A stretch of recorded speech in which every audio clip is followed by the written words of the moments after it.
In this edition of the Bucs Report, we have James Canada on the show as we talk about the Bucs as they prepare to take on the Dallas Cowboys. We'll talk about all of that and more next on this edition of the Bucs Report. Let's go!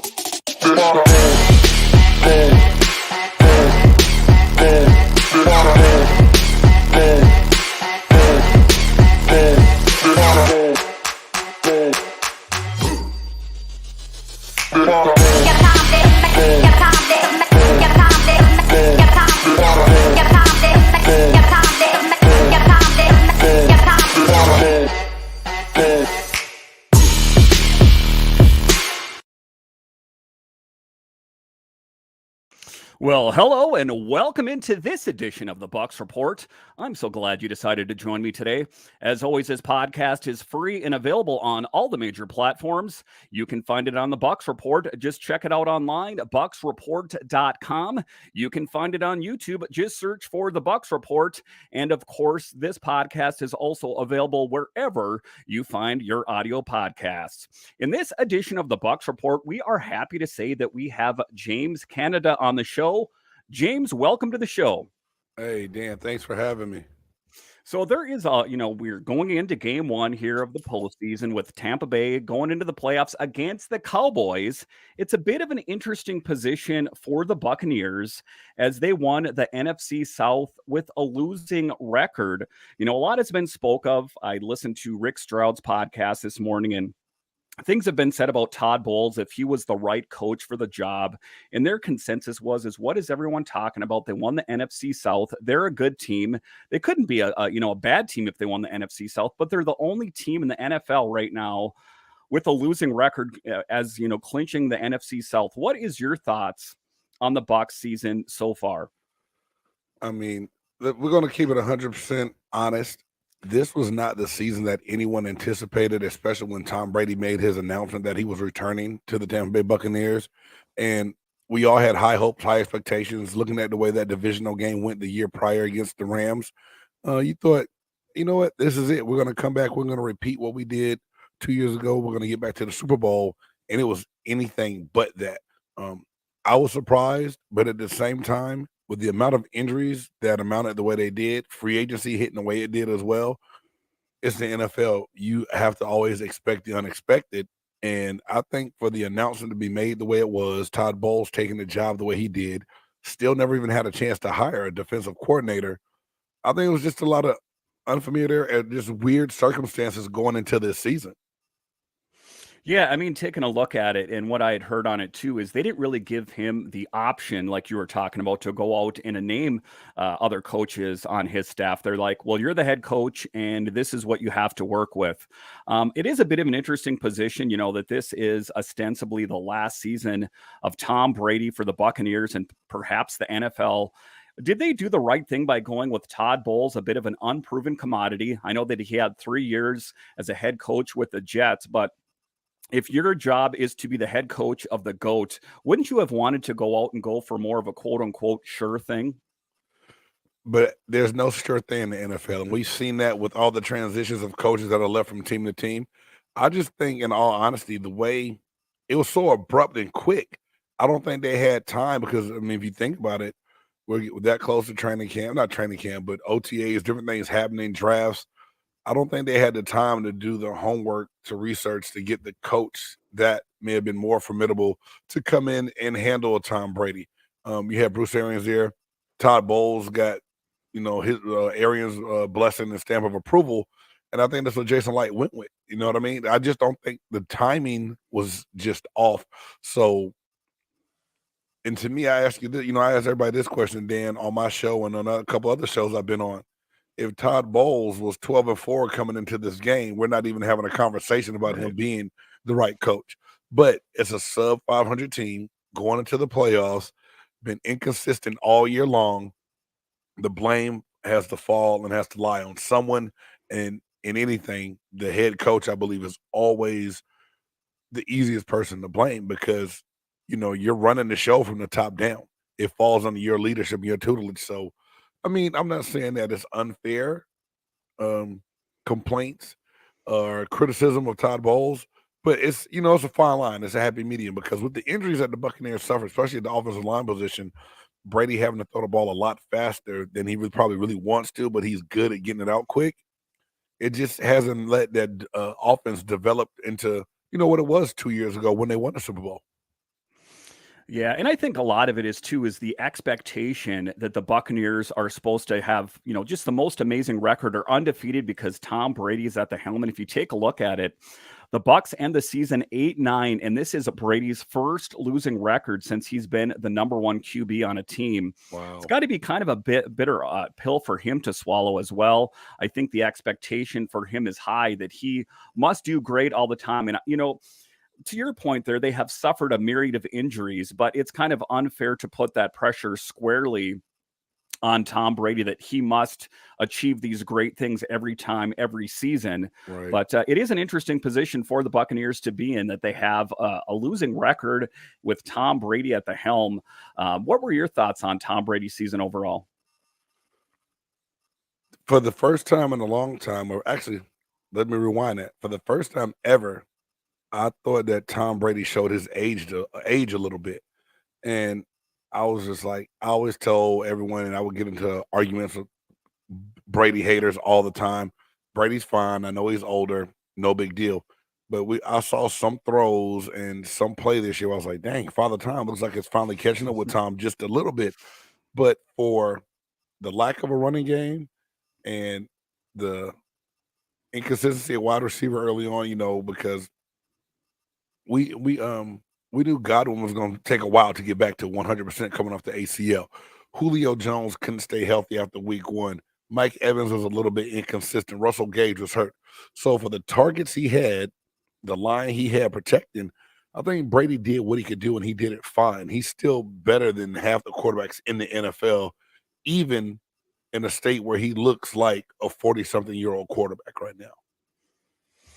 So yeah, and it's an interesting thing because they're taking on the Cowboys. The Bucs ended the season 8-9. The Cowboys were 12-5, having beating them 31-29 in the season opener in 2021 at Raymond James and 19-3 at AT&T Stadium in 2022. So just taking a look at the game Monday night, what are your projections? I know that the Cowboys with Dak Prescott are kind of firing on all cylinders, and they're coming up against this Buccaneers team that they've kind of backed into victory, if you will. A lot of games were won by field goals and won by one or a field goal and 1 point. So how confident are you going into Monday night as the Bucs prepare to take on the Dallas Cowboys? This is a team that Tom Brady has faced and had really good results historically against him. So I think that, the advantage is for the Buccaneers. But what are your thoughts on the game coming up on Monday night? The only other matchup I think that would have been better for us is probably the Minnesota Vikings. So I think of all the teams we could draw, I believe that we got a team that we can beat. Dallas does some things well, but at the same time, they've been exposed, and Dak Prescott has not looked good. He's thrown one pick in each of his last 7 games, one or more. I think there's some inconsistency there. They aren't good at stopping the run. I know we haven't run the ball well, but the Leonard Fournette's sole 100-yard game this season was against the Dallas Cowboys week 1. The one thing Dallas does do well, they put pressure on the quarterback on third down, and that's been one of our biggest weaknesses this year is third down conversions and allowing sacks on a down. So that one thing scares me. But other than that, other matchups, if we have a healthy Vita Vea and Akeem Hicks in the middle, and the way we've been starting to play, our linebackers are starting to play. Devin White had a small slump and come back. I like this matchup against the Cowboys. I think we match up well. Another problem, the tight end position. Dalton Schultz is not a bad tight end, and that's been another position in the middle of the field we've had some situations with, but our secondary is healthy now too. So I think all those key factors, the Dallas Cowboys is a good matchup for us because we can have success against that team the way they've played all year. Yeah, I mean, we're hoping for a big win. And again, like with Tom Brady at the helm, I think that the advantage goes to the Buccaneers. All right, so after the break here, we are going to talk about the injuries facing the Bucs, and can we expect any of them to be back against Dallas? We'll talk about that next. All right, welcome back into this edition of the Bucs Report. In this edition, we're joined by James Canada, and we're going to talk a little bit more on Brady and what he has done historically. I think that when the odds are stacked against him, that's when he really performs the best. If you want to take a look at the biggest comeback in Super Bowl history, Brady threw for 466 yards and 2 touchdowns as the Patriots scored the game's final 31 points in a 34-28 overtime victory. He and head coach Bill Belichick, winners of 5 Super Bowl championships, did that. What the big thing about that was the Patriots in that game were down 28-3 midway through the third quarter. So that's what I'm talking about. If there was any quarterback that I would like to have on my team, it would be Tom Brady, just because of the pedigree and what he's capable of. Despite the poor play, there are a lot of players in all of sports that have a different gear when it comes to the postseason. And if there's anyone that's dialed in and ready for the challenge, I think it's Tom Brady. Big time. I think you all 14 quarterbacks that's in this tournament, they like to call it in the postseason. I'd put my chips on Brady. It's hard not to bet on Brady, right? It's like I said, if anything, Father Time is going to have to prove me wrong, because I know his preparation. I know him knowing what to do is going to be better than almost everyone else that's lining up at that position. And if it's not a great performance, to me, the only thing it would be is if our line just totally dissipates, and if time, his age is caught up with him at quarterback. Yeah, and so, I mean, it's like the season starts all over again in game 1 of the postseason. Lavonte David said as much. He said, you can't take these playoffs opportunities for granted. You never know when you'll get another one. And then he also said, Lavonte David on the Bucs win over Dallas in week 1. That was 17 weeks ago. We thought we were hot stuff back then. We have to be better. And then he wrote down new season, and that's what it's all about. The Bucs have to look at that. There's a lot of people that have kind of panned them as being, a first round exit and all that kind of thing, but it all starts all over again in game 1 of the playoffs. I think that's the kind of mindset that you have to have going into a game of this magnitude, because if you look back on the games that you should have won this past season, I think that that's going to make you get kind of caught up in your head. You're almost going to defeat yourself. Is that the healthy mindset to have? Is to have just that this is game 1. Despite our record this year, we're going to go out and prove to the rest of the NFL why we're here. And that should help propel them forward. That's exactly the mindset you want to have. And it sounds a little bit like a cliche. It was like, it's a brand new season. We start over. We just wanted to get in. But that's exactly what it is. Nothing else matters right now. There's going to be teams that's like, well, our record was just as good where we should have been in, but you didn't get in. So, and that's all you can do. And then your point was awesome, because you're right. If you start thinking about the games that you could have won or should have won, and you can't go back and right that ship right now, it's too late. It's old. It's over with. So the only thing you can do is prepare for your next opponent, which is the Dallas Cowboys, and get ready to play a game that means everything now. Because we know the Falcons game that mean a lot. Of some people's like, well, you got to go into the postseason above 500. For what reason, though? When you're resting other players, you weren't going to be able to play Tom a whole game when you knew that certain linemen weren't going to play a whole game. I mean, you had to be smart about the situation. I think Brady played just enough in that quarter to get the records that he wanted to get, pull them out, get Gabbert some work, get other guys some work, see what they could do. And now this is when it counts. So now everything's going to be laid on the table, and there's no excuses. And that was one of the things that Todd Bowles said of his group. And one of the things that spoke of about Todd Bowles is he's not that, over the top speaker. He's kind of a quiet, reserved guy. But when he speaks, he kind of speaks volumes. He says, our guys are resilient. They didn't blink. We didn't blink. The guys didn't blink. They hung together. They stayed together. They knew what they had to do. We kind of dug ourselves out. And that was one of the things that the Buccaneers had to do, was dig themselves out. There was a lot of people towards the end of the season that said the Buccaneers were going to be lucky to do anything. So a good leadership doesn't necessarily have to be from a head coach that's over the top, that's screaming, because sometimes, if you're doing very well and you're screaming, it looks like you're a genius. But if you're screaming when you're losing, you look like a lunatic. Right. So for him to kind of keep that even keel, that you want to know what, despite our poor play this year, we've got it. And our record kind of shows it by the fact that we won the NFC South and we're going to the postseason. That's the kind of leadership that ultimately you need on the team. Isn't that right? Yeah, and this is my thing, and I've had so many different conversations. I tell people a lot. I think I was spoiled, um, but it helped me at the same time playing for Tony Dungy. Tony was so even keel and so laid back, and a good coach can do that. You have other coaches around you that can be the pit bull when you need them to be, and I just think that Todd Bowles not having the big win record, the success of from winning makes people look at us like, well, he doesn't know what he's doing. He doesn't get on the guys. He's not. You don't have to scream and yell to be a good coach. And you said that, and it made me smile because I go so back and forth like, well, he doesn't ever get mad. He doesn't say anything. He's not. Okay, what does getting mad do? You have to know how to communicate and relate with your players and your team. And like I said, I don't see what's going on behind closed doors. I can just go off of what players say about him as a leader and what he does. So most of his team, I mean, I've never heard anyone on the team come out and say anything bad, like it's a lack of leadership of why they played the way they played. Most of the time, the guys are taking ownership and saying that they have to do better, they have to perform better. And even Todd Bowles, as a head coach, has come out and said at times, like, we got out coached. We have got to get better on all phases, even us as coaches. So I think we got to get over looking at a certain style or a certain way means you're coaching right, and another style means you can't coach well at all, because that's not the case. Because there's guys out there or have been out there that get it done a certain way and they've had success doing it.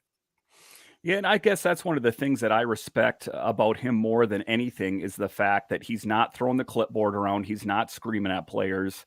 If you took a look at Bruce Arians and who he was, is he kind of would, he would call Tom Brady out and do those kind of things. And I haven't really noticed that he does that. But, the players kind of speak glowingly of him.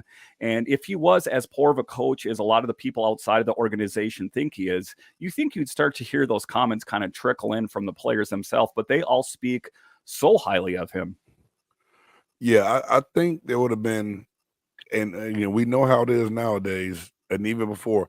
If there's dissension in the ranks and players are not happy with coaches, even if they don't say it up front and own it, there would be like an anonymous source said this, and we haven't gotten that. You know what I mean? It hadn't been that. So I think it's all well, and I'm just hoping that this game here can kind of light a fire into the team and even the fan base for the rest of the season, because I just believe if we can get things going in this game and get healthy, um, or we go into this game healthy, I should say. You're not going to get healthy this late in the NFL season, but if we can get things going, that I think it's only fair that we let Todd Bowles come back and he deserves a shot with a healthy team to see what kind of coaching, if his coaching style is going to be what's right for the Tampa Bay Buccaneers.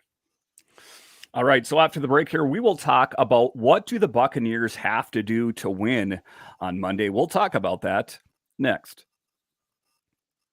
All right, welcome back into this edition of the Bucs Report. In this next segment here, we're going to talk about ultimately what do the Buccaneers have to do. For me, when I take a look at this team, there's been too many situations where the games were won by field goals. The one thing that we saw when the Buccaneers played well was when Mike Evans and Chris Godwin are engaged. I think that if Brady kind of wants to play to his strengths, he would, rely more on the pass game, but he also has options as far as Rashad White, who's been a real pleasant surprise. Just taking a look, what are your keys to success for the Bucs to win on Monday night?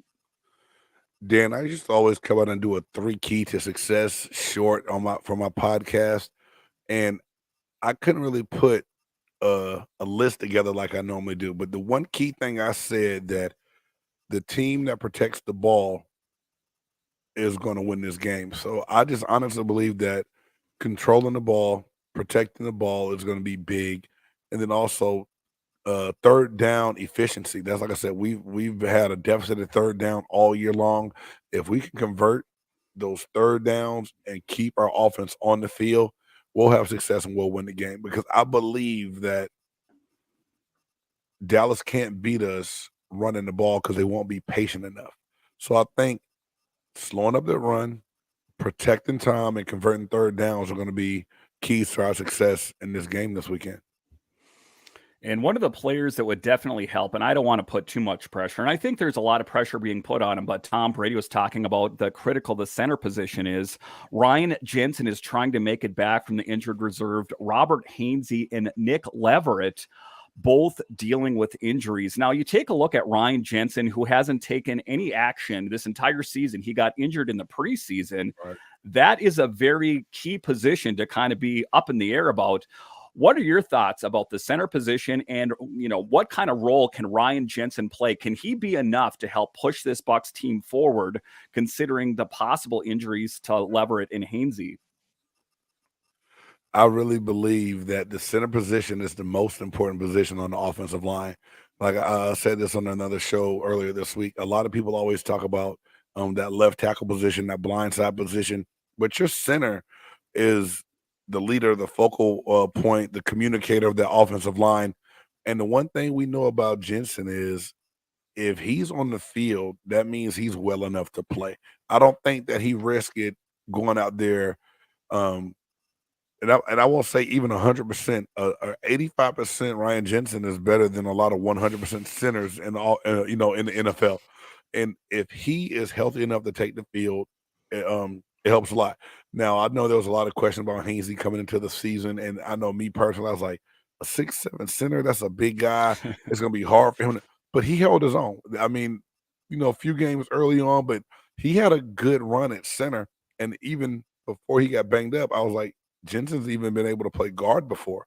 So if he had to come in and help there and leave Hainsey, I mean, it just gives you options of what can be done and what he can do. But I think it shores up the middle, and that goes that inside zone running game that we've lacked all year because we haven't had to push and pressure. I mean, we haven't had to push in the middle to be able to establish that inside run game, and that's taken away from the play action and everything else.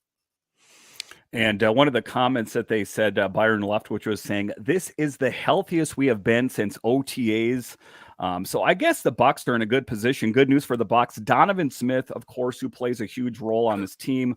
Robert Hainsey are at the portion, open to practice to the media. And then, of course, Vita Vea and Carlton Davis, Mike Edwards, Russell Gage, Logan Ryan, Julio Jones are also working. So if they could get back a lion's share of those players I just mentioned, I think the Bucs are in a really good position. I know Donovan Smith has sometimes issues with penalties and that kind of thing, but when you get the problem with Donovan Smith is that when he's dialed in, he's one heck of a player. It's just when he makes those untimely penalties, I guess they kind of sometimes shoots the Bucs in the foot. But I mean, just taking a look at that list. How much better is the Buccaneers with Vita Vea? Huge. Carlton Davis, huge. Russell Gage, Logan Ryan, Julio Jones. It's just, that's what I'm saying. It stands to be really stacked in the Bucs' favor if, in fact, most of those players are healthy and playing on Monday. Yeah, that's really key, especially that secondary. Logan Ryan, Carlton Davis. I mean, if we get those guys back there at the same time, we know CeeDee Lamb's Dak Prescott's number one target.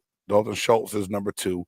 That helps shore up that passing game, a little bit of pressure up front. And, man, I'm really confident that if, half that list you said can go out and perform, it gives us a really good chance of winning the game. And I like the way Anthony Nelson stepped up and has been playing on defense as well. Yeah, because, in the preseason, you looked at it in the summer and you looked at the offseason acquisitions that were made. Everyone said, wow, this Bucs team is stacked. And then the thing that set the wheel in motion of the injuries was Ryan Jensen when he got injured. And then there was just a myriad of other injuries that I think kind of set the Bucs back in a bad position. But the good thing, I guess, about that is those players had time to heal because most of those injuries happened earlier in the season. So now some of these players are starting to trickle back when it really matters the most. Is it kind of almost the best case scenario in your opinion? Yeah, I mean, you never want to see an injury. You hate when injuries happen. But if they're early injuries and they're not season-ending injuries, it's a little bit of a blessing in disguise because here it is getting into a new season, playoff football. And if Jensen is back and we get this one and he gets better as we work through it shores up them things. It gives you a different confidence. It gives you a different outlook.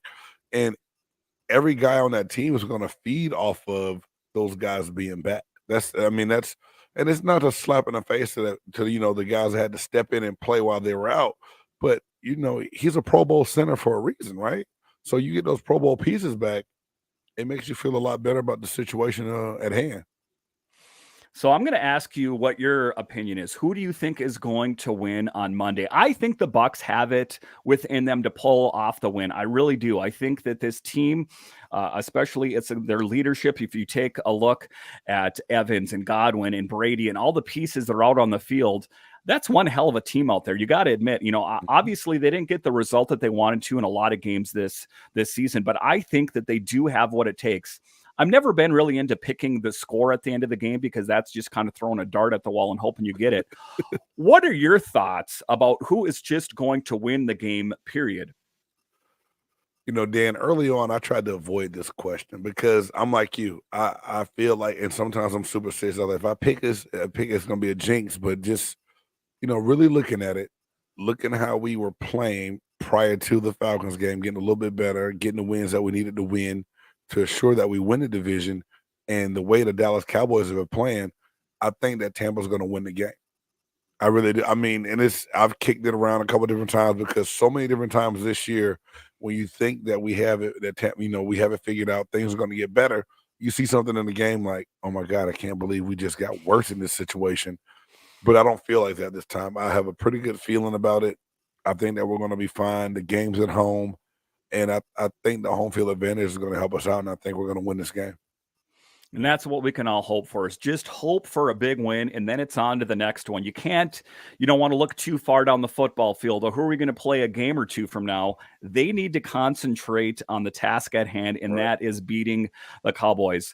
James, I want to thank you so much for joining us on this edition of the Bucs Report. Why don't you tell everyone where we can find your work? Yeah, I got a podcast called Big Game Sports Buzz. You can find that on YouTube. You can also catch it on Spotify, Apple Podcasts, Google Podcasts, and Amazon Music. Games Pewter Perspective drops once a week during the NFL season. That's just my take on the Tampa Bay Buccaneers. And again, that's going to be on YouTube. You can find me on Twitter at JCan97 or at BG Sports Buzz. And we're just trying to have a good time. I love talking Buccaneers, and I love talking sports. Yeah, you do have quite an online presence, I got to say. I was looking for some different things to learn more about you as a person. And I know you're a former player and all that kind of thing. And your online presence is huge.